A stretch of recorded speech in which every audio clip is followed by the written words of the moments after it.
ಅಂತಂದ್ರೆ ಈ ಸಂಸ್ಥೆ ಎತ್ತರ ಮಟ್ಟಕ್ಕೆ ಬೆಳಿಬೇಕಾದ್ರೆ ಈ ಸಂಸ್ಥೆ ಎತ್ತರ ಮಟ್ಟಕ್ಕೆ ಬೆಳೆಸ್ತದೆ ಅಂತಂದ್ರೆ ಕಾರಣ ಯಾವ ಉದ್ಯಮಿದಾರ ಮಕ್ಕಳು ಕೂಡ ಇದರಲ್ಲಿಲ್ಲ, ಸಾಹುಕಾರ ಮಕ್ಕಳು ಕೂಡ ಇದರಲ್ಲಿಲ್ಲ, ರಾಜಕಾರಣದ ಮಕ್ಕಳು ಕೂಡ ಇದರಲ್ಲಿಲ್ಲ.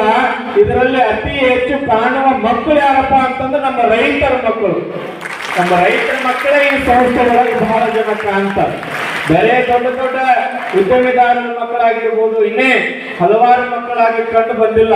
ಯಾಕ ರೈತ ಅಂತಂದ್ರ ಆಸರದ ಕೈ ಅಂತ ಕರೀತಾರೆ, ದೇಶದ ಬೆನ್ನೆಲುಬು ಅಂತ ಕರೀತಾರೆ, ಆಸರದ ಕೈ ಅಂತ ಕರೀತಾರೆ. ಯಾರಾದ್ರೂ ಒಬ್ಬ ವ್ಯಕ್ತಿ ಕೆಳಗೆ ಬೀಳಾಕತ್ತಪ್ಪ ಅಂತಂದ್ರೆ ಆಸರ ಬೇಕು. ಏನ್ ಬೇಕು? ಇಲ್ಲ ಬಡಿ ಬೇಕು, ಬಾಜು ಯಾರ ಬೇಕು, ಇಲ್ಲಾಂದ್ರೆ ಏನಾರ ಒಂದು ಕಟ್ಟಿಬೇಕು.